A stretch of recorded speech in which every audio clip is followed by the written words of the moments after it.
किसी भी बुरी किस्मत से बचने के लिए पहले से पता करना बेहतर है। बड़ी बहन अभी अकेले में है तो उन्हें परेशान मत करो। जब वो बाहर आएंगी मैं तुम्हारा उनसे परिचय करवाऊंगा। निहारिका ने थोड़ा रहस्यमयी अंदाज में कहा। ठीक है, हम यहां पहुंच गए। आधे घंटे चलने के बाद विराट और निहारिका एक चोटी पर पहुंची।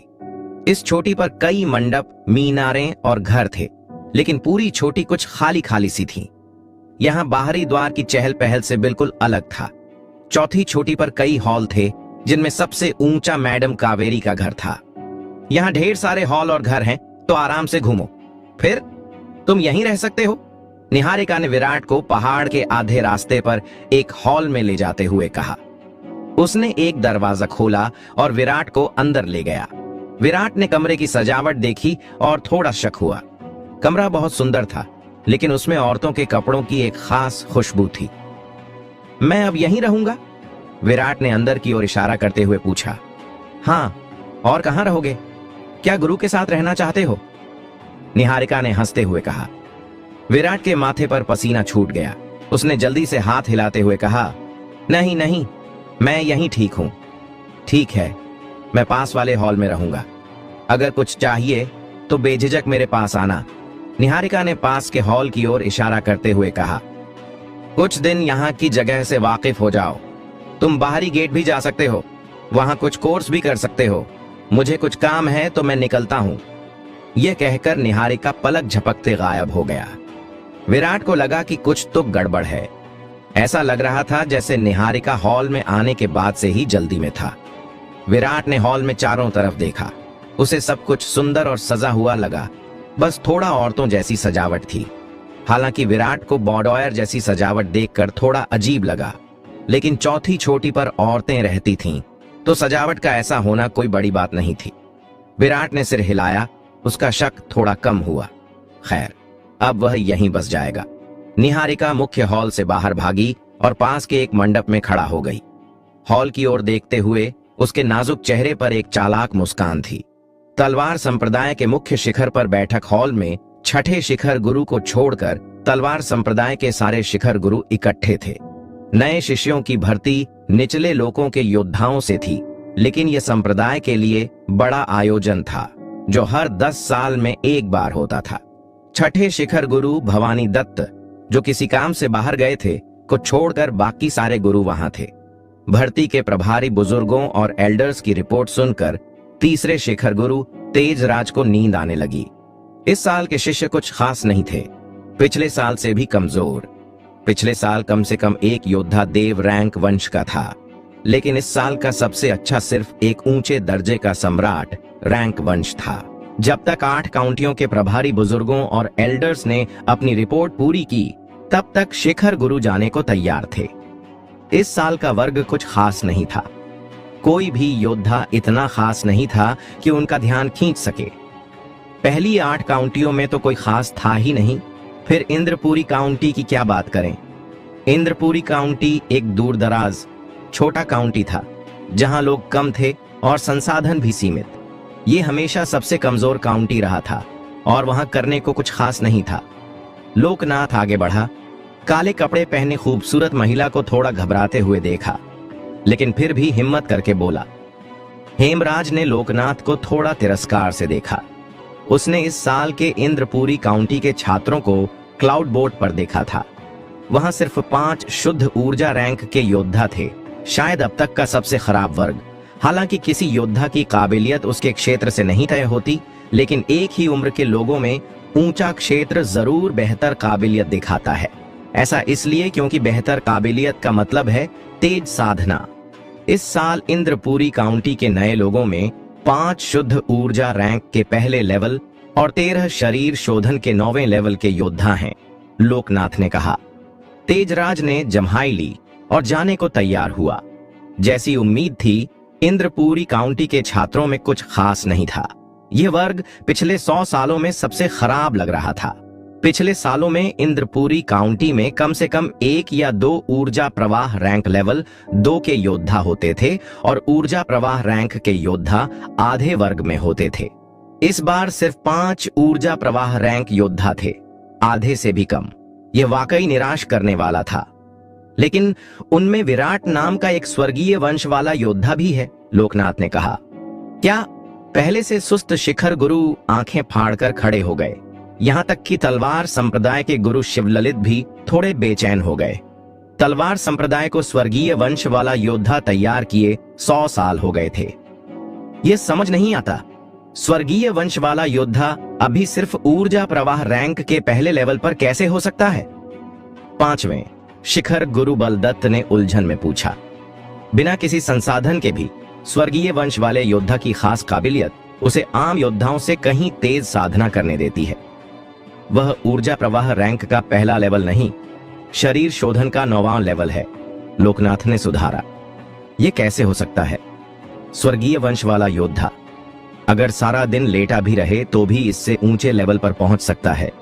क्या तुम गलत हो? क्या वह सचमुच स्वर्गीय वंश वाला है? आमतौर पर चुप रहने वाले दूसरे शिखर गुरु निर्मल सेन भी बोल पड़े। यह मामला बहुत जरूरी था, इसमें कोई गलती नहीं होनी चाहिए, क्योंकि उसने 19 शक्तियों के रास्ते खोली हैं, लोकनाथ ने जवाब दिया। उसे पहले से नतीजा पता था, फिर भी यह सुनकर वह चौंक गया। क्या? 19 शक्तियों के रास्ते?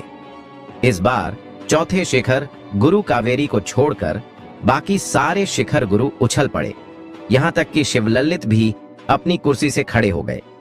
19 शक्तियों के रास्ते खोलना स्वर्गीय वंश की बात से भी ज्यादा हैरान करने वाला था। हालांकि तलवार संप्रदाय में 100 साल से स्वर्गीय वंश नहीं दिखा था, फिर भी वे होते थे। लेकिन 19 शक्तियों के रास्ते, ऐसा लगता था जैसे हजारों सालों में किसी ने ऐसा नहीं देखा था। शिवललित, जो अपनी पीढ़ी में सबसे प्रतिभाशाली थे, ने भी सिर्फ 17 शक्तियों के रास्ते खोली थीं, और वह भी स्वर्गीय वंश वाले थे। बाकी शिखर गुरुओं के लिए तो यह और भी असंभव था। मेरे तीसरे शिखर ने 10 साल से कोई शिष्य नहीं लिया। यह शिष्य मेरे तीसरे शिखर में शामिल होगा, तेजराज ने फौरन कहा। अब वह पूरी तरह जाग चुका था, नींद का नामो निशान नहीं था। क्या मजाक है? तुमने 10 साल से शिष्य नहीं लिया क्योंकि तुम आलसी हो। ऐसे प्रतिभाशाली शिष्य को मेरे दूसरे शिखर में आना चाहिए, जहां उसका पूरा ध्यान रखा जाएगा, निर्मल सेन ने नाक भौं सिकोड़ते हुए कहा। नहीं नहीं सीनियर भाई, तुम्हारे पास पहले से इतने शिष्य हैं, यह मुश्किल होगा। मेरे 5वें शिखर को तलवार संप्रदाय के लिए प्रतिभा तैयार करने की जिम्मेदारी लेनी चाहिए, बलदत्त ने जल्दी कहा। बस करो, ऐसे शिष्य को तलवार संप्रदाय के पहले शिखर में आना चाहिए।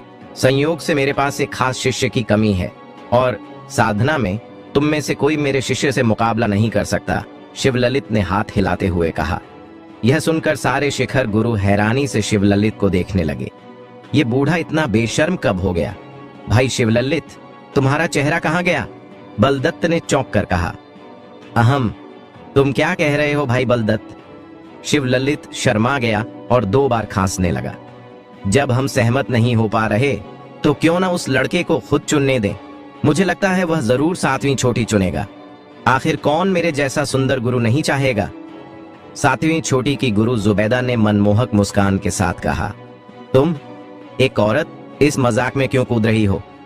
हटो और अपनी चौथी बड़ी बहन से सीखो। देखो, एक औरत को वैसी ही होनी चाहिए। कोई आश्चर्य नहीं कि इतने सालों से कोई तुम्हें नहीं चाहता। तेजराज अब और बर्दाश्त नहीं कर सका। इन लोगों को सचमुच अपनी इज्जत की परवाह नहीं थी। औरतों में क्या गलत है? कौन कहता है कि सिर्फ तुम जैसे मर्द ही प्रतिभाशाली लोगों को तैयार कर सकते हैं? मुझे कोई नहीं चाहता। मेरे पीछे तलवार संप्रदाय से लेकर गौरव साम्राज्य की राजधानी तक लोग कतार में हैं, लेकिन मुझे परवाह नहीं, जुबैदा ने कहा। बुजुर्ग और बुजुर्ग शिखर गुरुओं के हाव भाव देखकर दंग रह गए। क्या ये वही सम्मानित शिखर गुरु थे? शिवललित के सिर में दर्द होने लगा। शिखर गुरुओं की बहस बेकाबू हो रही थी। वह छोटा लड़का कहां है? उसे यहां लाओ। 7वीं कनिष्ठ बहन की सलाह मानो और उसे खुद चुनने दो, शिवललित ने झगड़ा रोकते हुए लोकनाथ से कहा। लोकनाथ ने कावेरी की ओर देखा और कांपते हुए बोला, वह पहले ही चौथे शिखर गुरु का शिष्य बन चुका है। क्या? शिखर गुरु गुस्से से लाल हो गए। वे यहां लड़ रहे थे और कोई पहले ही उससे ले चुका था। तेजराज ने कावेरी को हैरानी से देखा। कोई आश्चर्य नहीं कि चौथी कनिष्ठ बहन आज इतनी चुप थी। उसे लगा था कि वह बदल गई है, लेकिन पता चला कि वह पहले ही पुरस्कार ले चुकी थी। चौथी कनिष्ठ बहन, तुमने जो किया वह गलत और नियमों के खिलाफ है, निर्मल सेन ने गुस्से से लाल होकर कहा। क्या हो रहा है? शिवललित को भी कुछ गड़बड़ लगा। कावेरी के स्वभाव को देखते हुए यह नामुमकिन था कि वह नए शिष्यों की भर्ती में इतनी रुचि लेगी। उसे विराट जैसे खास शिष्य के बारे में पहले कैसे पता चला? लोकनाथ को इंद्रपुरी शहर की घटनाएं बतानी पड़ी। शिवललित और बाकी शिखर गुरुओं को अचानक समझ आया कि लोकनाथ ने जो आपातकालीन जेड ताबीज तोड़ा था वह एक शिखर गुरु को मिलने के बाद दूसरों को नहीं दिया जाता। संयोग से उस दिन गश्त पर कावेरी की बारी थी तो लोकनाथ का संकेत उसे मिल गया। तो इस छोटे लड़के ने संप्रदाय में आने से पहले ही बड़ा काम कर दिखाया, शिवललित ने अपनी लंबी दाढ़ी सहलाते हुए खुशी से कहा। लोकनाथ के बयान से लग रहा था कि इस लड़के का चरित्र अच्छा था।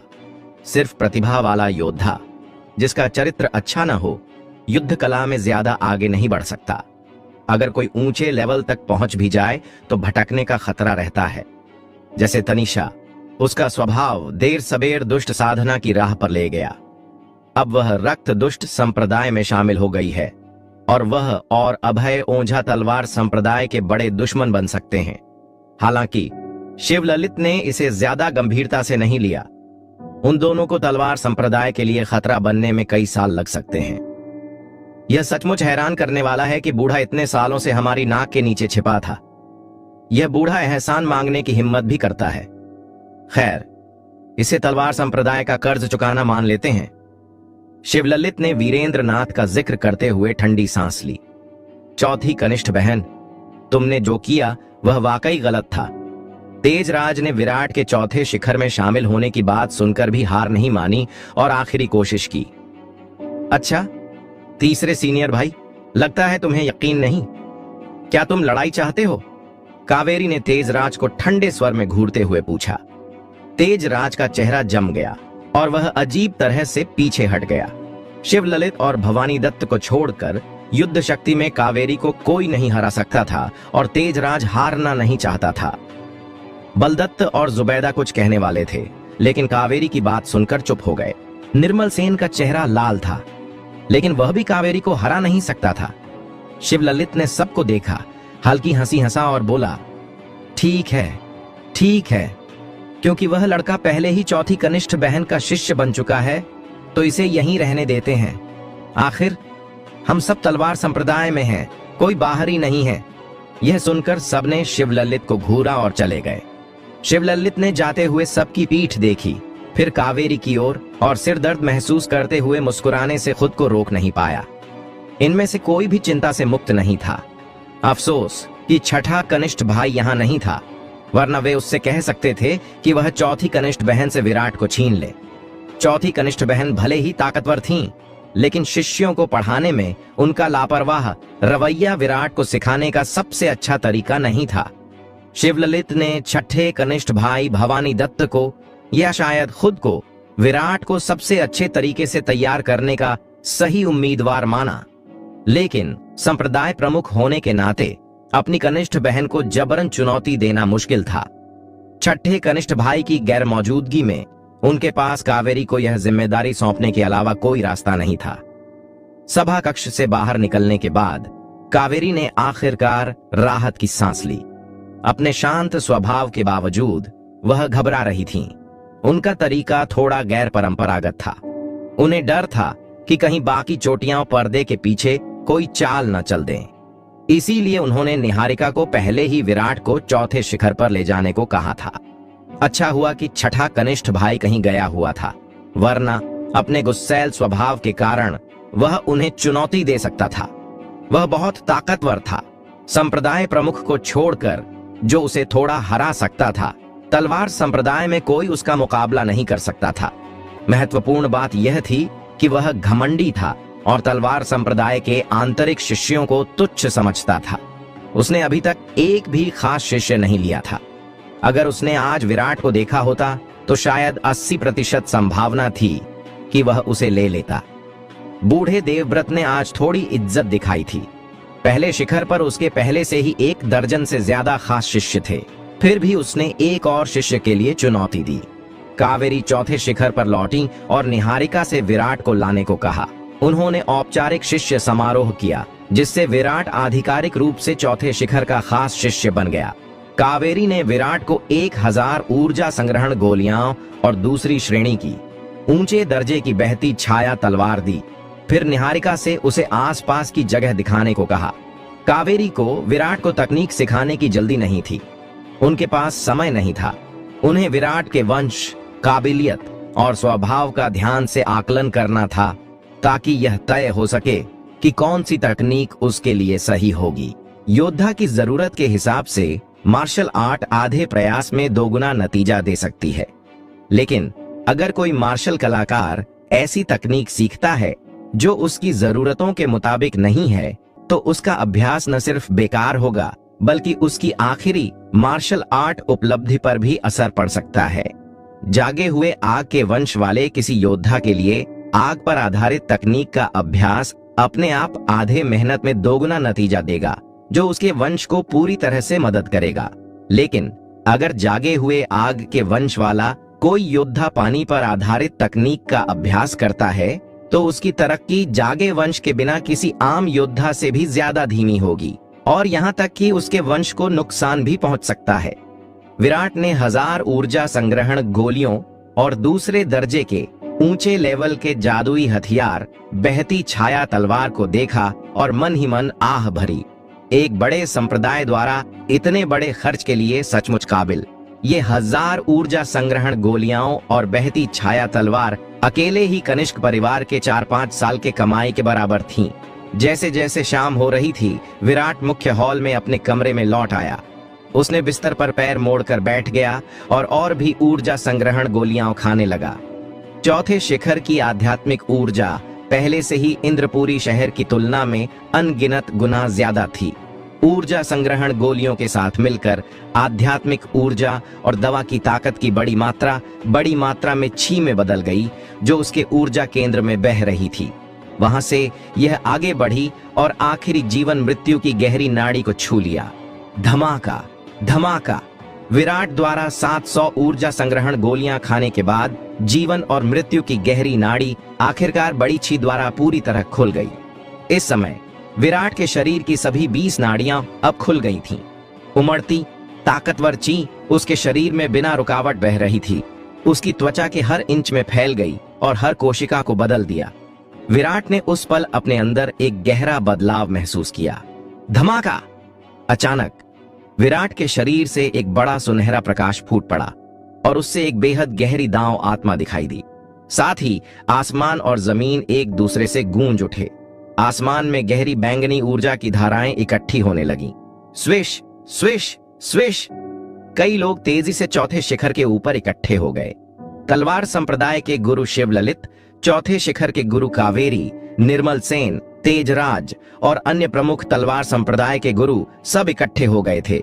उसी समय दूर आसमान में बर्फ जैसी सफेद तलवार की एक किरण बिजली की तरह चमकी और उनके पास एक सफेद कपड़े वाला आदमी दिखाई दिया। उसका चेहरा सख्त था और उसकी पीठ पर एक पुरानी चीड़ की लकड़ी की तलवार लटकी हुई थी। क्या हो रहा है? सफेद कपड़े वाले आदमी ने यह अजीब घटना देखी और उसके सख्त चेहरे पर हैरानी के भाव आ गए।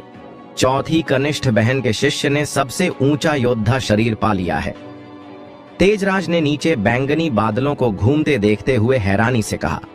कल ही जब लोकनाथ ने कहा था कि उसने 19 शक्तियों के रास्ते खोल दी हैं, तो वह पहले ही चौंक गया था, लेकिन उसने उम्मीद नहीं की थी कि वह आज उससे भी ज्यादा हैरान करने वाला कुछ कर दिखाएगा। सफेद कपड़े वाला आदमी इन शब्दों से सिहर उठा। उसका चेहरा अविश्वास से भर गया। सबसे ऊंचा योद्धा शरीर, इसके लिए शरीर की हर मध्य रेखा को खोलना जरूरी था। महान गौरव राजवंश के लगभग 1000 सालों में केवल जिया यशान ने ही यह कमाल किया था। उसने अपने ही तलवार संप्रदाय में ऐसी अजीब प्रतिभा के आने की उम्मीद नहीं की थी। अपने कम ज्ञान के कारण इस अजीब घटना को देखकर उसे कुछ शक हुआ था, लेकिन सबसे ऊंचे योद्धा शरीर के लिए बेहद हैरानी ने उसे इस पर सोचने से रोक दिया। वह अभी अभी बाहर से लौटा था शिवललित और अन्य लोगों के विपरीत, जिन्हें विराट के बारे में पहले से पता था और जो फौरन समझ सकते थे कि क्या हो रहा है। हम इस घटना को जारी नहीं रहने दे सकते, वरना यह हमारे तलवार संप्रदाय और उस लड़के दोनों के लिए बर्बादी होगी, शिवललित ने गंभीर होकर कहा। अगर इस अजीब घटना को चलने दिया जाता तो पूरे दागौरव राजवंश को जल्दी पता चल जाता कि तलवार संप्रदाय में किसी ने सबसे ऊंचा योद्धा शरीर पा लिया है। तलवार संप्रदाय के दुश्मन जरूर जानकारी ढूंढते और ऐसी प्रतिभा को जड़ से खत्म करने की कोशिश करते। जैसा कि कहावत है, चोर 1000 दिन तक चोर रह सकता है, लेकिन 1000 दिन की सुरक्षा जैसी कोई चीज नहीं होती। तलवार संप्रदाय की सबसे सख्त सुरक्षा भी जरूर कमजोरियां पैदा करेगी। अगर दुश्मन किसी भी कीमत पर उसकी हत्या कर दे तो विराट के बड़ा होने तक। गौरव राज परिवार के सदस्य जया ईशान को देखो, यह देखने के लिए कि एक राक्षसी जीव जिसने सबसे ऊंचा योद्धा शरीर पा लिया है कितना डरावना हो सकता है। अगर यह सचमुच सबसे ऊंचा योद्धा शरीर है तो हमें इसका खुलासा होने से रोकना होगा, सफेद कपड़े वाले आदमी ने गंभीर होकर कहा। चौथी कनिष्ठ बहन, पहाड़ की सुरक्षा संरचना को चालू करो। छठे कनिष्ठ भाई, तुम और मैं मिलकर आसमान में छाए काले बादलों को बिखेरने का काम करेंगे। दूसरे कनिष्ठ भाई, तीसरे कनिष्ठ भाई, पांचवें कनिष्ठ भाई और सातवीं कनिष्ठ बहन मिलकर उस लड़के को उसके और आसमान और जमीन के बीच के आध्यात्मिक रिश्ते से अलग करो, शिवललित ने आदेश दिया। हाँ, सबने एक साथ जवाब दिया। कावेरी ने एक निशान बनाया और एक जादुई सूत्र चालू किया, जिससे एक प्रकाश का कवच धीरे धीरे चौथे शिखर को ढकने लगा। शिवललित और सफेद कपड़े वाला भवानी दत्त आसमान में उस जगह उड़े जहां बैंगनी ऊर्जा के काले बादल इकट्ठे हो रहे थे और उन्होंने अपनी पूरी ताकत से उन पर हमला किया। बादलों ने फौरन ऊर्जा की मौजूदगी महसूस की। एक जोर की आवाज के साथ बैंगनी बिजली शिवललित और भवानी दत्त पर गिरी। शिवललित और भवानी दत्त सावधान थे। प्राकृतिक और आध्यात्मिक रिश्ते को इस तरह जबरन तोड़ने से बड़ा जवाब मिलेगा और एक भी गलती गंभीर नुकसान का कारण बन सकती है। कावेरी ने पहाड़ की सुरक्षा संरचना में बदलाव करके पहला रुकावट बनाया। फिर निर्मल सेन, तेजराज, बलदत्त और जुबैदा ने मिलकर विराट के हॉल के ऊपर एक रुकावट बनाई। विराट ने अपने शरीर के अंदर हो रहे गहरे बदलावों को ध्यान से महसूस किया, बाहर हो रही घटनाओं से पूरी तरह बेखबर। 1 घंटे बाद विराट के शरीर पर सुनहरा प्रकाश कम हो गया। विराट ने अपनी आंखें खोलीं, अपनी मुट्ठियां भींची और महसूस किया कि उसका पूरा शरीर बेहद ताकत से भर गया है। यह ताकत उसके अंदर छिपी हुई थी, एक छिपे ज्वालामुखी की तरह जो किसी भी पल भयानक ताकत से फटने को तैयार थी। हॉल के अंदर सुनहरा प्रकाश कम होते देख निर्मल सेन और अन्य लोगों ने राहत की सांस ली और अलग करने की परत हटा दी। स्वर्ग और जमीन के कंपनों को रोकने वाली इस रुकावट को बनाए रखना उनके लिए आसान नहीं था। कावेरी ने पहाड़ की सुरक्षा संरचना को भी वापस ले लिया। इस बीच शिवललित और भवानी दत्त बादलों की परत से नीचे उतरे। उनके शरीर से हरा धुआं निकल रहा था और उनके शरीर के कई हिस्से जलकर काले पड़ गए थे और वे बहुत दयनीय लग रहे थे। ठीक है, यह मुसीबत खत्म हो गई, शिवललित ने राहत भरी आवाज में कहा। उन्होंने और भवानी दत्त ने गिरते काले बादलों को बिखेर दिया था और हालांकि उन्हें कोई चोट नहीं आई थी, लेकिन यह बिल्कुल आसान नहीं था। विराट अब बेहद ताकत से भरकर हॉल से बाहर निकल गया और वह अपने सबसे ऊंचे योद्धा शरीर की ताकत का टेस्ट करने के लिए अपनी मांसपेशियों को बाहर निकालने की इच्छा को रोक नहीं सका। विराट एक घर के आकार की बड़ी चट्टान के पास गया और बेफिक्री से एक मुक्का मारा। धमाका! एक जोर की गड़गड़ाहट हुई। घर के आकार की चट्टान मुक्के से टुकड़े टुकड़े हो गई। विराट दंग रह गया। उसने कभी सोचा भी नहीं था कि सबसे ऊंचे योद्धा शरीर की ताकत इतनी डरावनी हो सकती है। उसने अभी अभी अपनी ची का इस्तेमाल भी नहीं किया था। उसने तो सिर्फ शारीरिक ताकत से मुक्का मारा था। इस मुक्के से शुद्ध ऊर्जा रैंक के पहले लेवल का योद्धा भी चूर चूर हो जाता। उसने ध्यान ही नहीं दिया कि तलवार संप्रदाय के 7 सबसे ताकतवर सरदार चौथी चोटी के ऊपर से उसे देख रहे थे। सब एक दूसरे को दंग होकर देखने लगे। यह सबसे ऊंचे योद्धा शरीर की ताकत थी। हालांकि विराट का मौजूदा लड़ाई का हुनर उनके लिए कुछ भी नहीं था, वह शरीर शोधन क्षेत्र के सिर्फ 9वें लेवल पर था। विराट का लड़ाई का हुनर उस समय उसी लेवल पर उनके द्वारा दिखाए गए हुनर से अनगिनत गुना ज्यादा था, उनकी पहुंच से बहुत दूर। तो जब विराट उसी लेवल पर पहुंच गया, तब भी क्या वे उसके एक भी वार का सामना कर पाएंगे? चौथी सीनियर, मुझे आपसे कुछ बात करनी है। भवानी दत्त के सख्त चेहरे पर एक दुर्लभ मुस्कान आ गई। क्या बात है? कावेरी फौरन सावधान हो गई। अगर उसे सोने का पहाड़ मिल जाए तो भी यह आदमी मुस्कुराएगा नहीं। इस तरह की चापलूसी जरूर किसी गद्दार या चोर की है। चौथी सीनियर, क्या आप उसे मुझे सौंप सकती हैं? भवानी दत्त ने नीचे विराट की ओर इशारा किया। इसके बारे में सोचना भी मत। कावेरी ने उसकी ओर देखा। कल वह थोड़ी चिंतित थी कि विराट को छीन लिया जाएगा। आखिरकार उसके काम कुछ हद तक तलवार संप्रदाय के नियमों के खिलाफ थे, लेकिन आज विराट औपचारिक शिष्य समारोह से गुजर चुका था और सिसिफेंग संप्रदाय के चौथे शिखर की सूची में शामिल हो चुका था। जब तक वह उसे छोड़ नहीं देती, शिवललित भी उसे नहीं छीन सकता था। चौथी चोटी पर शुरू से ही ज्यादा लोग नहीं थे और आखिरकार जब उसे कोई पसंद आ गया तो वह उसे कैसे जाने दे सकती थी? भवानी दत्त ने कावेरी के इनकार को बिना किसी हिचकिचाहट के देखा, बातचीत की कोई गुंजाइश नहीं छोड़ी और पछतावे से आह भरी। अफसोस था कि वह भर्ती बैठक में नहीं था। अगर उसे इतनी प्रतिभाशाली और खूबसूरत महिला के बारे में पता होता तो वह इस भर्ती मेले को कभी नहीं छोड़ता। भवानी दत्त ने विराट को कुछ और बार देखा, सिर हिलाया और चला गया। मामला सुलझते देख सब बिखर गए। तलवार संप्रदाय के किनारे पर कहीं से कई खून जैसे लाल लोग दिखाई दिए। अभी वहां कुछ हलचल लग रही थी, लेकिन अब वह गायब क्यों है? क्या मैंने उसे गलत देखा था? खून जैसे लाल लोगों में से एक ने वहां साफ आसमान की ओर देखा और शक से पूछा। मैंने भी वहां आसमान में कुछ अजीब देखा था, लेकिन वह इतनी जल्दी गायब हो गया कि मैं उसे साफ नहीं देख पाया। हमें जांच का कोई रास्ता ढूंढना होगा। अफसोस है कि इस बार हमारी योजना नाकाम रही, वरना अगर हम तलवार संप्रदाय में कोई मोहरा लगा पाते तो हमारे लिए जानकारी इकट्ठा करना ज्यादा आसान होता। कई खून जैसे लाल लोग तलवार संप्रदाय के क्षेत्र के किनारे से देख रहे थे, लेकिन उन्हें कुछ नहीं मिला, इसलिए वे चले गए। उन्होंने और अंदर जाने की हिम्मत नहीं की। अगर तलवार संप्रदाय उन्हें ढूंढ लेता तो एक और बड़ी लड़ाई छिड़ जाती। संप्रदाय के पास और भी जरूरी काम थे और वे इस समय तलवार संप्रदाय से लड़ना नहीं चाहते थे। शिवललित ने चौथे शिखर के आसपास की आध्यात्मिक ऊर्जा को सुलझाया और पहले शिखर पर लौट आए। उन्होंने आंतरिक और बाहरी शिष्यों को आज की घटनाओं को गुप्त रखने का खास आदेश नहीं दिया था, क्योंकि ऐसा करने से वे और भी साफ हो जाती। अन्य शिष्यों, जिनके लेवल काफी ऊंचे नहीं थे, ने सिर्फ चौथे शिखर के ऊपर रहस्यमय बादलों को इकट्ठे होते और बिखरते देखा था।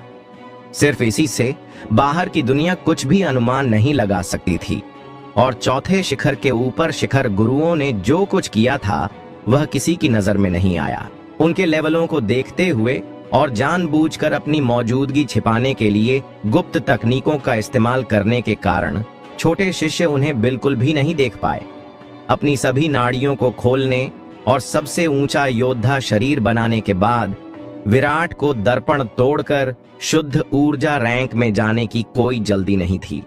उसे लगा कि उसका शरीर अभी भी सच्चे ची द्वारा धीरे धीरे बदल रहा था और उसकी ताकत अभी अपने चरम पर नहीं पहुंची थी। विराट ने अनुमान लगाया कि एक बार उसका शरीर पूरी तरह से स्थिर हो जाने पर वह और भी ऊंचाइयों को छू सकता है।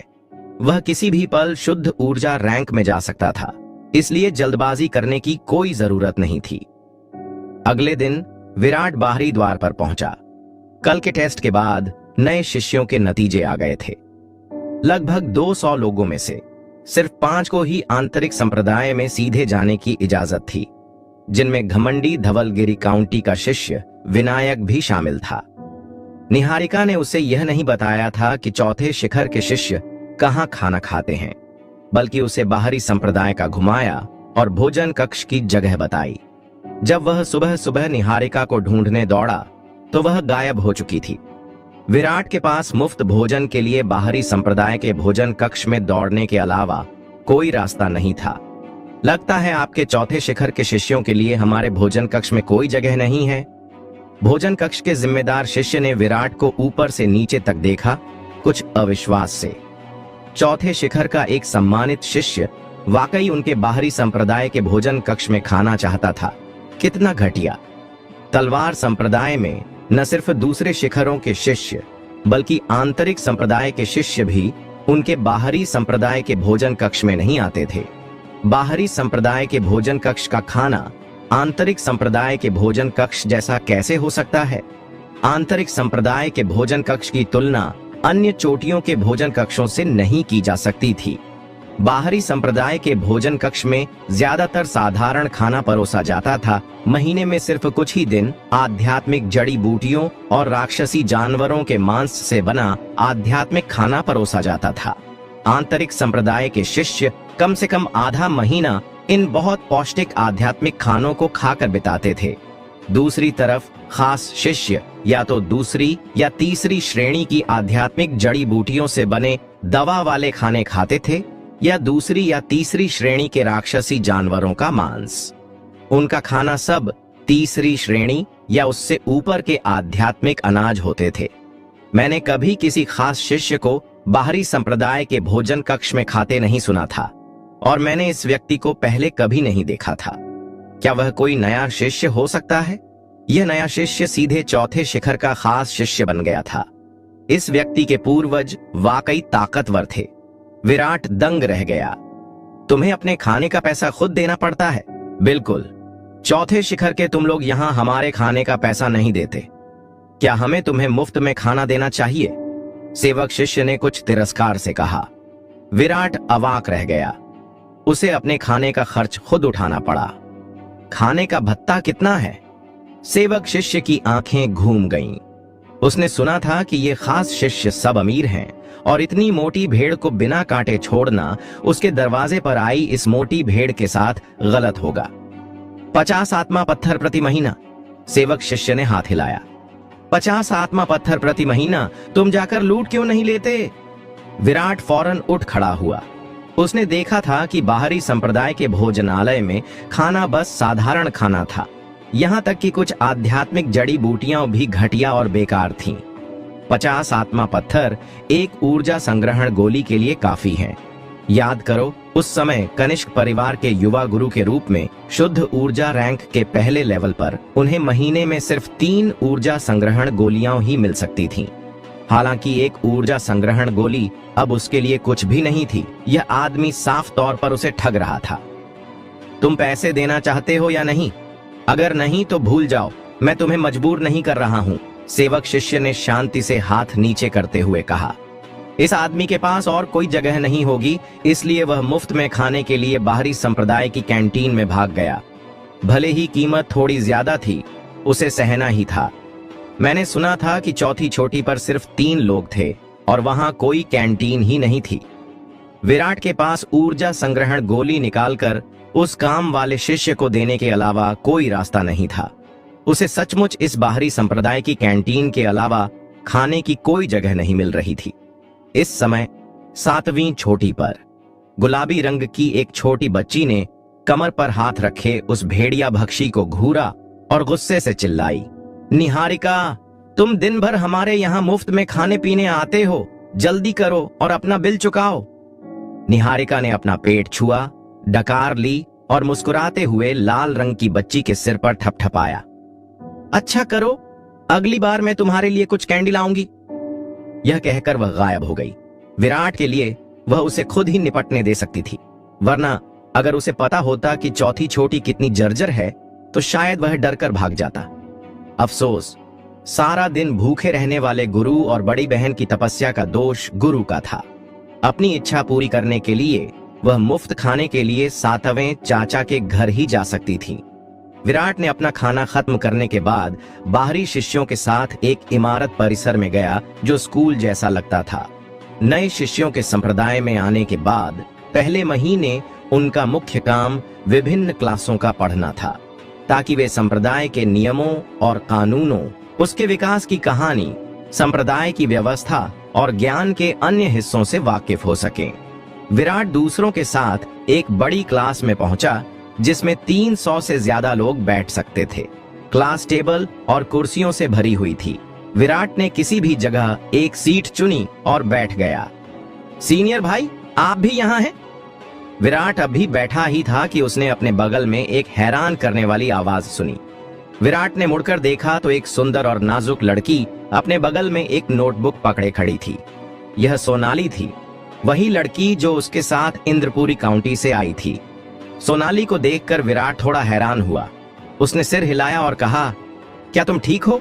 क्या हाँ नन्नी ने तुम्हें बाद में परेशान किया? सोनाली ने सिर हिलाया और कहा, नहीं, तुम्हारे जाने के बाद मुझे सखी ग्रुप की कुछ बहनों ने शामिल होने के लिए बुलाया था। भाई विराट, क्या मैं यहां बैठ सकती हूं?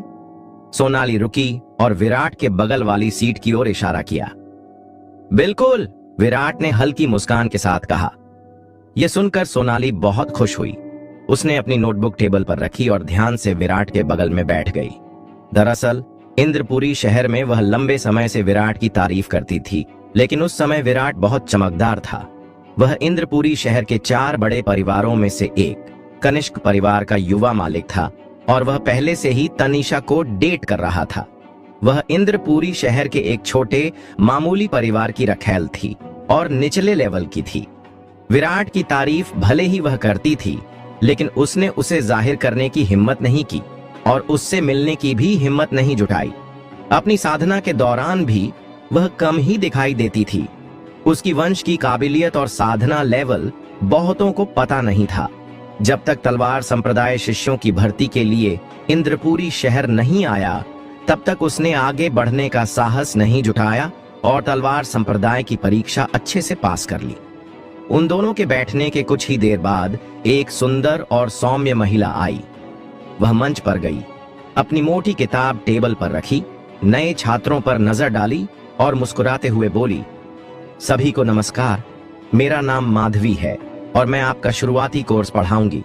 तलवार संप्रदाय में आपका स्वागत है। स्वाभाविक रूप से सुंदर, अपने सौम्य और दोस्ताना व्यवहार से उस महिला ने तुरंत नए छात्रों का दिल जीत लिया। जैसे ही उसने बोलना खत्म किया, लोगों ने तालियों और जयकारों से उसका स्वागत किया। माधवी ने अपना हाथ उठाया और धीरे से भीड़ को चुप करा दिया। मुझे लगता है कि आप सभी अभी अभी तलवार संप्रदाय में शामिल हुए हैं और कई चीजों से अनजान हैं। अब मैं नए शिष्यों के लिए कुछ बुनियादी जानकारी देकर शुरुआत करूंगी। माधवी के शब्दों से सुनने वाले उत्साहित हो गए। यही वह बात थी जिसकी उन्हें सबसे ज्यादा जरूरत थी। वे अभी अभी तलवार संप्रदाय में शामिल हुए थे और ज्यादातर चीजों के बारे में पूरी तरह अनजान थे। यहाँ तक कि उन्हें यह भी नहीं पता था कि कहाँ खाना है। वे पूरी तरह से उलझे हुए थे।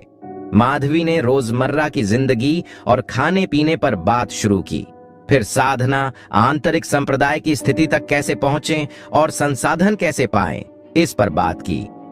पहले महीने आप तलवार संप्रदाय के इतिहास, विकास, नियमों और कानूनों के बारे में जानने के लिए मेरे साथ विभिन्न क्लासों का पढ़ेंगे। बुनियादी बातों में महारत हासिल करने के बाद मैं आपको तलवार संप्रदाय की बुनियादी शुरुआती मानसिक विधियां सिखाऊंगी। क्या सिर्फ बुनियादी बातें? क्या आप हमें कोई और ऊंची विधि सिखा सकते हैं? ये सुनकर कि ये सिर्फ बुनियादी बातें हैं, सब निराश हो गए। इनमें से ज्यादातर लोग अलग अलग जिलों के नामी परिवारों के बच्चे थे और जाहिर है वे सिर्फ बुनियादी बातें सीखकर खुश नहीं थे। चिंता मत करो, यह बुनियादी विधि सबसे अच्छी क्वालिटी की है, सम्राट रैंक की, और निश्चित रूप से तुम्हें निराश नहीं करेगी। अगर तुम और भी ऊंची विधि साधना करना चाहते हो तो कड़ी मेहनत करो और आंतरिक संप्रदाय में जाने की कोशिश करो, माधवी ने मुस्कुराते हुए समझाया। माधवी के शब्दों ने तुरंत सबकी निराशा को खुशी में बदल दिया। अगर एक बुनियादी शुरुआती तकनीक सम्राट रैंक के शिखर तक पहुंचा सकती है तो निश्चित रूप से अगला लेवल देव रैंक की तकनीक ही होगी। जरा सोचिए, इनमें से सबसे अच्छे लोगों ने केवल मध्यम लेवल की सम्राट रैंक की तकनीक ही साधना की थी, जबकि ज्यादातर लोग केवल निचले लेवल की सम्राट रैंक की तकनीकों का अभ्यास करते थे और कुछ तो केवल एकलव्य रैंक की तकनीकों का ही अभ्यास करते थे। यह तथ्य कि यह एक नौसिखिया ऊंचे लेवल की सम्राट रैंक की तकनीक साधना कर सका, सचमुच एक अच्छा अनुभव था। तलवार संप्रदाय में यह एक बुनियादी शुरुआती लेवल की तकनीक थी, लेकिन उनके अपने परिवार में यह एक परिवार की धरोहर थी। हम आंतरिक द्वार में कैसे जा सकते हैं? किसी ने फौरन पूछा। अगर बाहरी द्वार ऐसे फायदे देता है तो आंतरिक द्वार में जाना निश्चित रूप से और भी कमाल का होगा। यह सबके लिए बड़ा लालच था। आंतरिक द्वार में जाने के लिए शुद्ध ऊर्जा रैंक के 6ठे लेवल तक पहुंचने के अलावा आपको कम से कम 6 क्रेडिट भी पूरे करने होंगे। माधवी ने मुस्कुराते हुए जवाब दिया। क्रेडिट क्या है? मैं इन्हें कैसे कमाऊं? माधवी के शब्दों ने तुरंत सबको उलझा दिया। शुद्ध ऊर्जा रैंक के 6ठे लेवल तक पहुंचना एक बात थी, लेकिन ये क्रेडिट वास्तव में क्या थे? ये पहली बार था जब किसी ने इनके बारे में सुना था। क्रेडिट आपके द्वारा लिए गए कोर्सों का मूल्यांकन है। मूल्यांकन पास करने पर आपको क्रेडिट मिलेंगे, माधवी ने धैर्य से समझाया। हमें कौन से कोर्स लेने होंगे? किसी और ने पूछा। बाहरी संप्रदाय में हमारे कोर्सों में इतिहास, भूगोल, ताबीज, संरचनाएं, गोलियां बनाना, हथियार बनाना, चिकित्सा, पौधारोपण और पशुपालन शामिल हैं। ताबीज, संरचनाएं और कीमिया तो ठीक है, लेकिन इतिहास और भूगोल पढ़ने का क्या मतलब है? यह तो बस समय की बर्बादी है। एक आवाज तिरस्कार से बोली। उसके स्वर में घमंड का संकेत था। इतना बदतमीज कौन था? सबने मुड़कर देखा तो देखा कि धवलगिरी काउंटी का विनायक था। इस व्यक्ति को कल की परीक्षा में उसकी कमाल की काबिलियत और वंश के कारण आंतरिक संप्रदाय में सीधे जाने की इजाजत दी गई थी, और इसने उसे और भी ज्यादा घमंडी और अभिमानी बना दिया था। माधवी का चेहरा थोड़ा काला पड़ गया और उसने शांति से कहा, हम तलवार संप्रदाय में ऐसे लापरवाह लोगों को साधना नहीं चाहते जो बुनियादी सामान्य ज्ञान भी नहीं जानते और केवल लड़ना और मारना जानते हैं। अगर वे इतिहास नहीं समझते तो उन्हें बुनियादी सामान्य ज्ञान भी नहीं आता। अगर वे बाहर जाकर कुछ वर्जनाओं का उल्लंघन करते हैं तो न केवल उनके साथी साधक उनका मजाक उड़ाएंगे, बल्कि वे संप्रदाय के लिए भी मुसीबत खड़ी करेंगे। अगर वे भूगोल नहीं समझते, अगर वे बाहर जाने के बाद भी वापस आने का रास्ता नहीं ढूंढ पाते, तो क्या हमें तलवार संप्रदाय में इन खोए हुए मूर्खों को ढूंढने के लिए कोई खोज दल बनाना होगा? तो हमें न केवल इतिहास और भूगोल सीखना है, बल्कि ये दोनों कोर्स भी जरूरी हैं। अगर आप इन दोनों कोर्सों में फेल हो जाते हैं तो चाहे आपका साधना लेवल कितना भी ऊंचा क्यों ना हो, आपको आंतरिक शिष्य नहीं बनाया जा सकता। हम तलवार संप्रदाय में ऐसे मूर्खों का समूह साधना नहीं करना चाहते जो कुछ भी नहीं जानते और खुद को शर्मिंदा करते हैं। माधवी की बातें सुनकर सभी लोग हंस पड़े। माधवी की बातें सुनकर विनायक का चेहरा तुरंत लाल हो गया और उसकी आंखों में एक उदास ठंडक छा गई।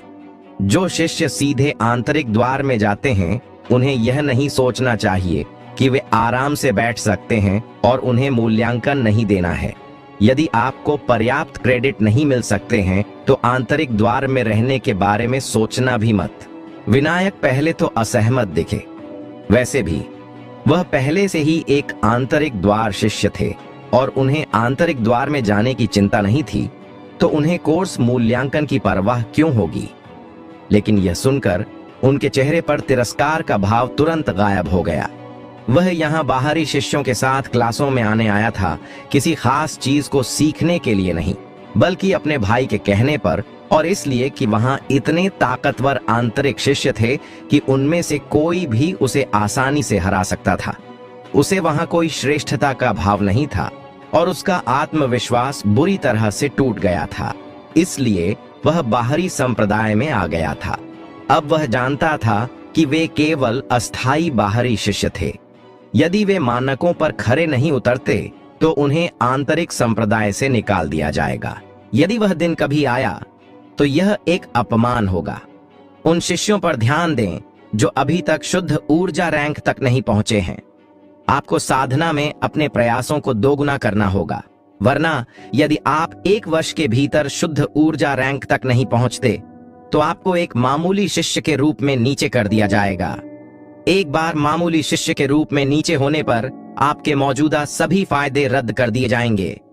यह सुनकर एक और हंगामा मच गया, खासकर उन शिष्यों के बीच जो अभी भी शरीर शोधन क्षेत्र में थे, जिनके चेहरे तुरंत बदल गए। हालांकि आपको चिंता करने की जरूरत नहीं है। कड़ी मेहनत से आप 1 साल के भीतर आसानी से शुद्ध ऊर्जा रैंक में पहुंच सकते हैं। बाहरी संप्रदाय में सम्राट रैंक की सबसे ऊंची शुरुआती मानसिक विधियों को सीखने के अलावा आपको हर महीने 10 ऊर्जा संग्रहण गोलियां भी मिलेंगी। यह सुनकर सभी फिर से खुशी से झूम उठे। हर महीने 10 ऊर्जा संग्रहण गोलियां, ये ऐसी चीज थी जिसकी उन्होंने पहले कभी कल्पना भी नहीं की थी। अमीर परिवारों के सीधे बच्चों को छोड़कर उनमें से कई को 1 महीने की तो बात ही छोड़िए, साल में 10 ऊर्जा संग्रहण गोलियां भी नहीं मिलती होंगी। इन 10 ऊर्जा संग्रहण गोलियों के अलावा अगर आप और संसाधन पाना चाहते हैं तो आपको उन्हें योगदान पॉइंट्स से बदलना होगा। माधवी ने आगे कहा, योगदान पॉइंट्स क्या हैं और आप इन्हें कैसे कमाते हैं? एक शिष्य ने उलझन में पूछा। योगदान पॉइंट्स शिष्यों द्वारा संप्रदाय में दिए गए योगदान को नापने का एक तरीका है। योगदान पॉइंट्स पाने के कई तरीके हैं। आप संप्रदाय के दवा के खेतों की देखभाल करके, बुजुर्गों को गोलियां और हथियारों को साफ करने में मदद करके, ताबीज बनाकर और सेनाएं लगाकर, या संप्रदाय की काम की लिस्ट में दिए गए कामों को स्वीकार करके योगदान पॉइंट्स पा सकते हैं। योगदान पॉइंट्स संप्रदाय में हर जगह इस्तेमाल होने वाली मुद्रा है और इन्हें सभी संसाधनों के बदले में बदला जा सकता है। गोलियां, जादुई हथियार, ताबीज, व्यायाम और मार्शल आर्ट, सभी को योगदान पॉइंट्स के बदले में बदला जा सकता है। उदाहरण के लिए, एक योगदान पॉइंट को एक ऊर्जा संग्रहण गोली के बदले में बदला जा सकता है। इसके अलावा मैं आपको तलवार संप्रदाय की शुरुआती मानसिक विधि सिखाऊंगी, लेकिन आपको खुद मार्शल आर्ट सीखनी होगी। संप्रदाय आपको कोई मार्शल आर्ट नहीं सिखाएगा। यदि आप मार्शल आर्ट पाना चाहते हैं तो आपको अपने प्रयासों से काफी योगदान पॉइंट्स कमाने होंगे और उन्हें बदलने के लिए किताबों की लाइब्रेरी जाना होगा। अगर आपको मार्शल आर्ट के अभ्यास में कोई परेशानी आती है तो आप सलाह के लिए मुझसे या किसी अन्य सीनियर से मिल सकते हैं। बेशक इसके लिए एक निश्चित राशि का योगदान देना होगा। माधवी ने संप्रदाय के विभिन्न नियमों, व्यवस्थाओं और सावधानियों को एक एक करके समझाया और सभी ध्यान से सुन रहे थे। हालांकि विराट ने निहारिका से इन विषयों पर सामान्य जानकारी पहले ही सुन ली थी, फिर भी उसने फिर से ध्यान से सुना। निहारिका ने उसे ये बातें पहले भी समझाई थीं, लेकिन माधवी जितना विस्तार से नहीं। पास बैठी सोनाली ने ध्यान से सुना और नोट्स लिए। तलवार संप्रदाय के नियम और कानून जटिल और व्यापक थे और माधवी ने पूरी सुबह बुनियादी बातें समझाने में बिताई। क्लास के बाद सभी क्लास से बाहर निकल गए और बिखर गए। भाई विराट, क्या आप खाना खाने जा रहे हैं? हमारे साथ शामिल होना चाहते हैं? सोनाली ने अपनी नोटबुक टेबल पर रखते हुए और विराट की ओर मुस्कुराते हुए कहा। सोनाली की नाजुक निगाहें विराट को घूर रही थीं, जिससे वह मना करने से हिचकिचा रहा था, लेकिन आखिरकार उसने सिर हिलाकर कहा, नहीं, मुझे और भी काम है। तनीषा के साथ अपने अनुभव के बाद विराट, हालांकि महिलाओं के प्रति पूरी तरह से दुश्मनी नहीं रखता था, फिर भी उसके मन में रोमांटिक रिश्तों के प्रति एक तरह का विरोध था। फिलहाल वह बस अपनी साधना पर ध्यान देना चाहता था और मार्शल आर्ट के शिखर तक पहुंचना चाहता था। इसके अलावा वह और सोनाली अपने शहर के रिश्तों से आगे एक दूसरे से परिचित नहीं थे और विराट ज्यादा उलझना नहीं चाहता था। यह सुनकर सोनाली की आंखों की चमक कम हो गई। उसने जबरदस्ती मुस्कुराकर कहा, भाई काम पर लग जाओ, मैं अभी चलती हूं, अगली बार मिलते हैं। यह कहकर वह अपनी नोटबुक पकड़े हुए सिर झुकाए क्लास से बाहर चली गई। विराट ने धीरे से आह भरी और उसने भी ऐसा ही किया। सोनाली को एक गहरी उदासी महसूस हुई और वह सिर झुकाए चलती रही। छोटी बहन, प्लीज रुकें। सोनाली के चलते ही अचानक उसके कानों में एक आवाज गूंजी। सोनाली खुश हो गई। उसे लगा कि विराट उसे बुला रहा है। उसने ऊपर देखा तो धवलगिरी काउंटी का विद्रोही युवक विनायक, उसके पीछे अनुयायियों का एक समूह उसका रास्ता रोके खड़ा था। भाई विनायक, क्या हो रहा है? सोनाली ने भौहें चढ़ाईं। अब खाने का समय हो गया है और मैं भी खाने जा रहा हूं। छोटी बहन, प्लीज मेरे साथ आ जाइए। हालांकि विनायक सोनाली को बुला रहे थे, फिर भी उन्होंने अपना विनम्र रवैया बनाए रखा।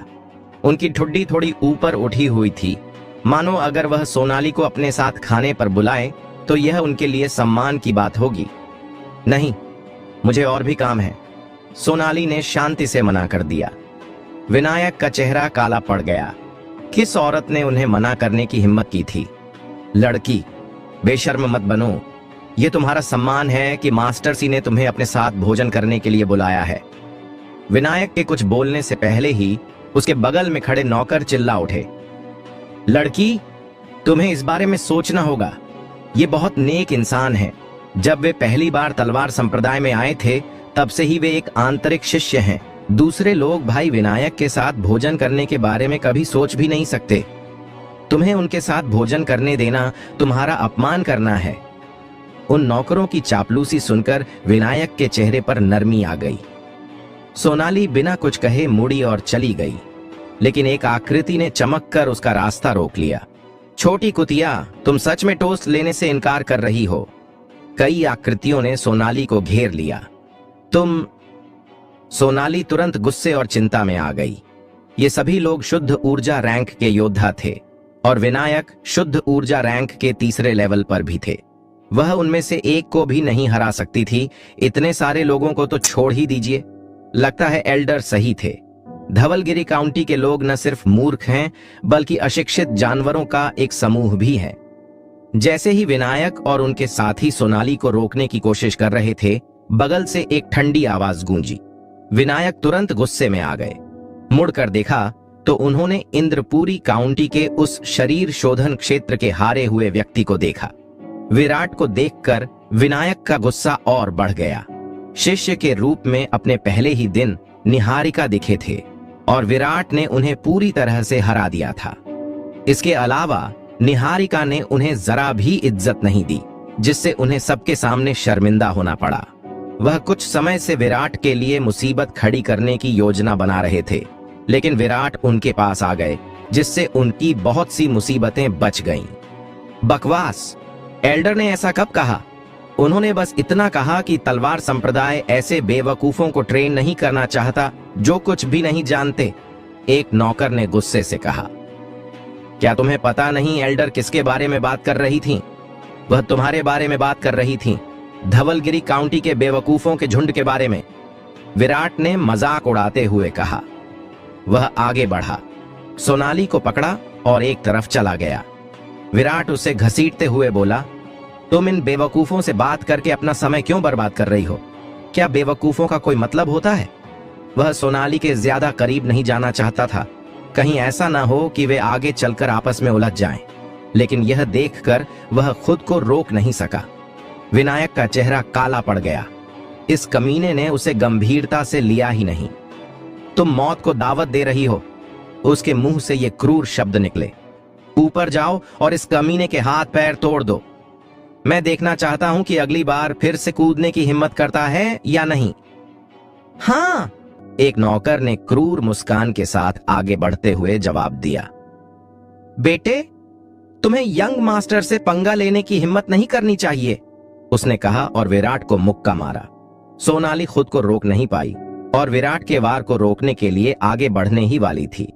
हालांकि वह जानती थी कि विराट कमाल का प्रतिभाशाली है, फिर भी वह शरीर शोधन क्षेत्र का एक योद्धा ही था। ऊर्जा प्रवाह रैंक के योद्धा के सामने उसका कोई मुकाबला नहीं था। विराट ने ठंडी सांस ली, उसे अपने पीछे खींचा और नौकर पर एक मुक्का मारा। नौकर ने मजाक उड़ाया। एक साधारण शरीर शोधन क्षेत्र का फेल व्यक्ति उससे सीधे भिड़ने की हिम्मत कैसे कर सकता था? वह तो बस मौत को दावत दे रहा था। विराट के हश्र का अंदाजा सभी को पहले से ही था, लेकिन उसके बाद जो हुआ उसने सबको चौंका दिया। धमाका! दोनों मुट्ठियां टकराईं और ऊर्जा का एक बड़ा उभार फूट पड़ा। ऊर्जा प्रवाह रैंक पहले लेवल का नौकर पीछे की ओर उड़ गया और मरे हुए कुत्ते की तरह धड़ाम से जमीन पर गिरा। उसके मुंह से खून बह रहा था और उसका शरीर ऐंठ रहा था। यह देखकर विनायक और अन्य नौकरों के चेहरे पर गहरी मुस्कान जम गई और वे अविश्वास से विराट को देखने लगे। उन्होंने शुरू में सोचा था कि नौकर विराट को आसानी से पकड़ लेगा। आखिरकार एक पहले लेवल का ऊर्जा प्रवाह रैंक योद्धा शरीर शोधन क्षेत्र के योद्धा को आसानी से हरा सकता है, लेकिन हकीकत ने उन्हें करारा तमाचा मारा। शरीर शोधन क्षेत्र के हारे हुए ने वाकई पहले लेवल के ऊर्जा प्रवाह रैंक के नौकर को एक ही मुक्के से, और वह भी बड़ी आसानी से, उड़ा दिया था। इस पल ने उनकी उम्मीदों पर पानी फेर दिया। देखने वालों को ऐसा लग रहा था जैसे उन्होंने कोई भूत देख लिया हो। कई लोगों ने शुरू में विनायक के व्यवहार को नापसंद किया था, लेकिन उनकी साधना विनायक जितनी ऊंची नहीं थी और वह केवल एक आंतरिक संप्रदाय का शिष्य था। हालांकि वे उसके व्यवहार से असहमत थे, लेकिन वे उसे उकसाना नहीं चाहते थे। शरीर शोधन क्षेत्र के योद्धा विराट को हस्तक्षेप करने की हिम्मत करते देख सभी को उस पर तरस आया और मन ही मन उसकी काबिलियतों को ज्यादा आंकने के लिए उसका मजाक उड़ाया। लेकिन हकीकत ने उन्हें बहुत हैरान कर दिया। उन्होंने जमीन पर तड़पते हुए उस नौकर को देखा, फिर विराट को, जो बेफिक्र रहा। धिक्कार है, क्या यह अभी भी शरीर शोधन क्षेत्र का एक योद्धा है? शरीर शोधन क्षेत्र के योद्धा इतने ताकतवर कब हो गए? सोनाली भी हैरान थी। हालांकि वह जानती थी कि विराट एक स्वर्गीय वंश वाला योद्धा है और उसने 19 नाड़ियां खोल ली थीं, उसने कभी नहीं सोचा था कि विराट की ताकत इतनी डरावनी होगी। हालांकि वह शरीर शोधन क्षेत्र के केवल 9वें लेवल पर था, फिर भी वह उससे अनगिनत गुना ज्यादा ताकतवर था, जो शुद्ध ऊर्जा रैंक के पहले लेवल का योद्धा था। तुम अभी भी वहां क्यों खड़े हो? जाओ और उसे मार गिराओ, विनायक ने दांत पीसते हुए कहा। विराट की ताकत ने उसे और भी अपमानित महसूस कराया। नौकरों ने डर के मारे विराट को देखा और एक पल के लिए तो उनकी हिम्मत ही नहीं हुई आगे बढ़ने की। विराट ने जो लड़ाई की ताकत अभी अभी दिखाई थी, वह कमाल की थी। विराट के प्रदर्शन का अंदाजा सभी को पहले से ही था। अपने अनुचरों का प्रदर्शन देखकर विनायक का चेहरा काला पड़ गया। उसने गाली दी, कूड़े के टुकड़े, और व्यक्तिगत रूप से लड़ने की धमकी दी। उसने यह मानने से इनकार कर दिया कि विराट एक साधारण शरीर शोधन क्षेत्र का योद्धा शुद्ध ऊर्जा रैंक के 3रे लेवल पर उसके जैसे किसी योद्धा का मुकाबला कर सकता है। आखिरकार विराट के पास एक सम्राट रैंक का ऊंचे दर्जे का वंश था, जो औसत 3रे लेवल के शुद्ध ऊर्जा रैंक के योद्धा से कहीं ज्यादा ताकतवर था।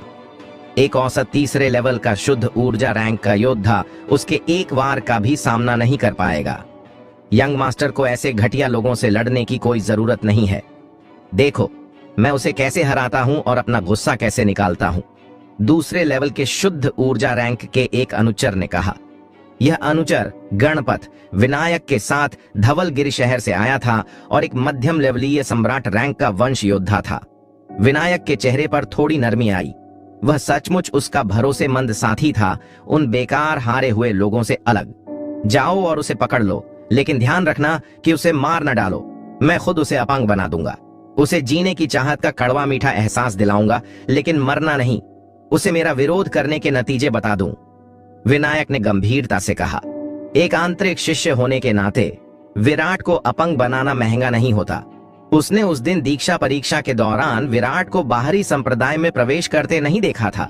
हालांकि निहारिका विराट को ले गया था, लेकिन इन नए शिष्यों को पता ही नहीं था कि उसे सीधे चौथे शिखर का शिष्य बनाया गया है।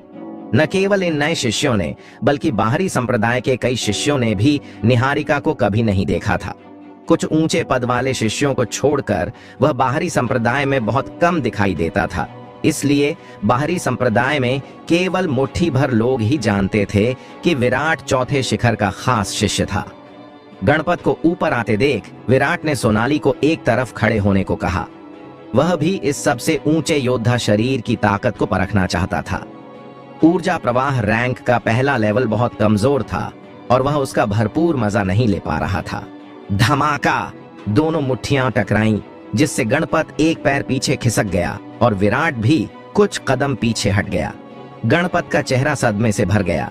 धिक्कार है, यह आदमी सचमुच शरीर शोधन क्षेत्र का एक योद्धा था। वह शुद्ध ऊर्जा रैंक के पहले लेवल के योद्धा को एक ही मुक्के से हरा सकता था। इसलिए विराट को शुद्ध ऊर्जा रैंक के पहले लेवल के उस गुलाम को हराते देखने के बाद भी उसने आगे बढ़ने की हिम्मत की। उसे विश्वास नहीं था कि विराट उसे हराने के लिए 2 क्षेत्रों के अंतर को पाट पाएगा। लेकिन हकीकत उसकी उम्मीदों से बढ़कर थी। विराट ने अपनी कलाई मरोड़ी। उसने उस मुक्के में अपनी 80% ताकत लगा दी थी और ऐसा लग रहा था कि शुद्ध ऊर्जा रैंक का यह दूसरा लेवल का योद्धा उसे अच्छी टक्कर दे पाएगा। मेरे मुक्के का भी सामना करने की कोशिश करो। यह कहते हुए विराट ने अपना शरीर घुमाया और अपनी मुट्ठी भींच ली। गणपत को लगा जैसे कोई जबरदस्त ताकत उस पर दबाव डाल रही हो। दृढ़ इरादे के साथ उसने दांत पीसते हुए तेजी से अपनी सच्ची चीख को बहाया और पूरी ताकत से मुक्का मारा। धमाका! 2 ताकतवर ताकतें आपस में टकराईं, जिससे आसपास की हवा में लहरें उठ गईं। जमीन धड़ाम से फट गई, मानो डायनामाइट के नीचे दब गई हो। धूल, रेत और बजरी हर जगह उड़ गई। एक डरावनी आवाज। गणपत 10 फीट से ज्यादा दूर उड़ गया, मानो डोर कटी हुई पतंग हो। उसकी पसलियां अनगिनत जगहों से टूट गई हों। उसकी किस्मत पहले लेवल के ची राज्य के नौकर से भी बदतर थी। विराट बस कुछ कदम पीछे हटा। उसने इस मुक्के में अपनी पूरी ताकत लगा दी थी, फिर भी यह पूरी तरह से शारीरिक ताकत थी। ऐसा लग रहा था कि अपनी शारीरिक ताकत के दम पर भी वह अब एक औसत तीसरे लेवल के छी राज्य के योद्धा से मुकाबला कर सकता था। यह देखकर विनायक के नौकर डर के मारे पीछे हट गए, आगे बढ़ने की हिम्मत नहीं जुटा पाए। विनायक के अलावा उनमें सबसे ताकतवर गणपत था। अब जब गणपत एक ही बार में धराशायी हो गया था, तो वे आगे बढ़ने की हिम्मत कैसे कर सकते थे। विनायक का चेहरा बेहद उदास था। विराट ने उसे पूरी तरह से अपमानित किया था। अगर वह आज भी बदला नहीं लेता तो वह बाहरी संप्रदाय में आगे नहीं बढ़ पाता। विनायक ने अपने कपड़े झाड़े और खुद लड़ाई में उतरने को तैयार हो गया। वह पहले ही समझ चुका था कि विराट के पास केवल जबरदस्त शारीरिक ताकत है, लेकिन उसकी ची की लहर काफी कमजोर है। हालांकि विराट की शारीरिक ताकत जबरदस्त थी, लेकिन वह केवल एक औसत तीसरे लेवल के ऊर्जा प्रवाह रैंक के योद्धा से मुकाबला करने के लिए काफी थी। हालांकि विनायक कोई साधारण तीसरे लेवल का ऊर्जा प्रवाह रैंक का योद्धा नहीं था, बल्कि एक बहुत ताकतवर वंश का मालिक था। तुम क्या कर रहे हो? जैसे ही दोनों आपस में भिड़ने वाले थे, अचानक कई लोग झपट्टा मारकर वहां पहुंचे। जब वे रुके तो सभी चौंक गए। हालांकि वे नए शिष्य थे और इन लोगों से वाकिफ नहीं थे, क्योंकि वे अभी अभी नए छात्रों की शुरुआती क्लास में शामिल हुए थे।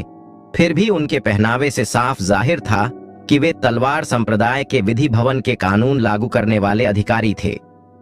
तलवार संप्रदाय के विधि भवन का नेतृत्व दूसरी छोटी गुरु निर्मल सेन कर रहे थे।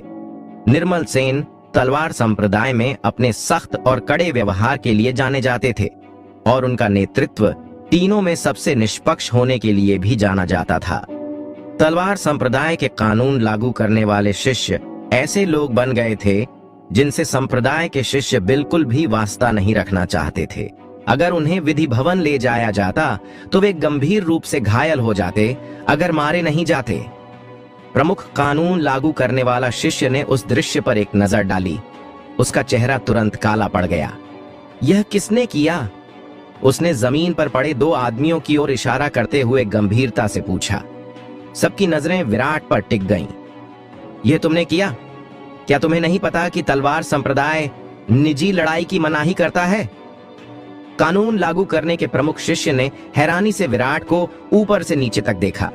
विराट शरीर शोधन क्षेत्र के केवल 9वें लेवल पर लग रहा था, जबकि जमीन पर पड़े दोनों व्यक्ति शुद्ध ऊर्जा रैंक के पहले और दूसरे लेवल पर थे। यह लगभग नामुमकिन था कि शरीर शोधन क्षेत्र का सिर्फ 9वां लेवल 2 शुद्ध ऊर्जा रैंक के योद्धाओं को इस हालत में ला सकता है। यह मुझे अभी पता चला, विराट ने शांति से कहा। माधवी ने भी सुबह की क्लास में इस मामले का जिक्र किया था। तलवार संप्रदाय के शिष्यों को निजी लड़ाई करने की मनाही है। यदि कोई झगड़ा होता है तो उसे लड़ाई के मंच पर ही सुलझाना होगा। एक बार मंच पर जीवन और मृत्यु का जोखिम केवल दुश्मन पर होता है। किसी भी निजी लड़ाई का पता चलने पर कड़ी सजा दी जाएगी। बेशक साथी शिष्यों के बीच होने वाली लड़ाई इस नियम से मुक्त है। हालांकि इन नियमों के बावजूद, बार बार मना किए जाने के बावजूद निजी लड़ाई जारी रहती है। ज्यादा ताकतवर शिष्य अक्सर अपनी ताकत का इस्तेमाल दूसरों को डराने के लिए करते हैं, जबकि कमजोर शिष्य अक्सर चुप रहते हैं और ज्यादा बदले की कार्रवाई के डर से शिकायत करने की हिम्मत नहीं जुटा पाते। मुझे पता है कि तुम फिर भी जानबूझकर यह गुनाह करने की हिम्मत कर रहे हो। प्रमुख कानून लागू करने वाला शिष्य ने गंभीरता से कहा। उन्होंने ही इसकी शुरुआत की है। मैं यूं ही खड़ा रहकर पिटाई नहीं सह सकता, विराट ने शांति से कहा। तलवार संप्रदाय के नियमों के मुताबिक खुद की रक्षा और जवाबी हमले को उल्लंघन नहीं माना जाता। प्रमुख कानून लागू करने वाला शिष्य दंग रह गया। अगर ऐसा होता तो विराट गलत नहीं था और जमीन पर पड़े दोनों ऊर्जा प्रवाह रैंक के शिष्यों को न सिर्फ बेवजह पीटा गया, बल्कि ऊंचे लेवल के लोगों को डराने का गुनाह और भी बड़ा था और उन्हें कड़ी सजा दी जाती। आखिर क्या हो रहा है? प्रमुख कानून लागू करने वाला शिष्य ने पूछा। विराट ने संक्षेप में सारी घटना सुनाई। प्रमुख कानून लागू करने वाला शिष्य का चेहरा बेहद गंभीर था। उसने विनायक की ओर देखा, हाथ हिलाया और कहा, इन्हें ले जाओ। तुम्हारी हिम्मत कैसे हुई? विनायक ने घमंड से कहा। मैं एक आंतरिक संप्रदाय का शिष्य हूं। विनायक, तो सिर्फ इसलिए कि मैं एक आंतरिक संप्रदाय का शिष्य हूं, इतनी बड़ी बात है? उन्हें ले जाओ। प्रमुख कानून लागू करने वाला शिष्य का चेहरा पूरी तरह से गंभीर था। उसने पहली बार किसी गुनाह के बाद इतना घमंडी शिष्य देखा था। सीनियर भाई चिरंजीव, जरा रुको। पास में खड़े एक औरत जैसे दिखने वाले कानून लागू करने वाले शिष्य ने प्रमुख कानून लागू करने वाले शिष्य की कमीज खींचकर उसे रोका। क्या हुआ? प्रमुख कानून लागू करने वाला शिष्य ने उदास होकर कहा। विनायक, यह नाम जाना पहचाना लग रहा है। वह सीनियर भाई विनायक विमलेश के छोटे भाई लगते हैं, औरत जैसे दिखने वाले कानून लागू करने वाले शिष्य ने कहा। सीनियर भाई चिरंजीव उसके शब्दों से चौंक गए और झिझकने लगे। हालांकि विनायक ने संप्रदाय के नियमों का उल्लंघन किया था, लेकिन विमलेश ऐसा व्यक्ति नहीं था जिसे चिरंजीव अपमानित कर सके। विमलेश 10 आंतरिक संप्रदाय के शिष्यों में से एक थे, बहुत ताकतवर। उन्होंने हाल ही में परिवर्तन सागर क्षेत्र में प्रवेश किया था और उनके खास शिष्य बनने की पूरी संभावना थी। इसके अलावा और महत्वपूर्ण बात यह है कि विमलेश विधि भवन के एक ऊंचे पद वाले कानून लागू करने वाले शिष्य भी थे। विमलेश के स्वभाव को देखते हुए वह अपने छोटे भाई को कभी सजा नहीं देते। अगर वह विनायक को विधि भवन में वापस लाते तो विमलेश का बदला उनका इंतजार करता। तुमने जो कहा उसकी गवाही कौन दे सकता है? औरत जैसे दिखने वाली कानून लागू करने वाली शिष्य ने ठंडे स्वर में विराट से कहा। उसकी ठंडी आंखें आसपास के माहौल को देख रही थीं। एक चेतावनी साफ थी। दर्शकों ने एक एक करके अपने सिर नीचे कर लिए। ऐसी स्थिति में वे पहले बोलने की हिम्मत नहीं कर सकते थे। विनायक को अपमानित करने के नतीजे पहले से ही बेहद गंभीर थे। कानून लागू करने वाले दल को अपमानित करने की तो बात ही छोड़ दीजिए। मैं गवाही दे सकता हूं, एक नाजुक आवाज गूंजी।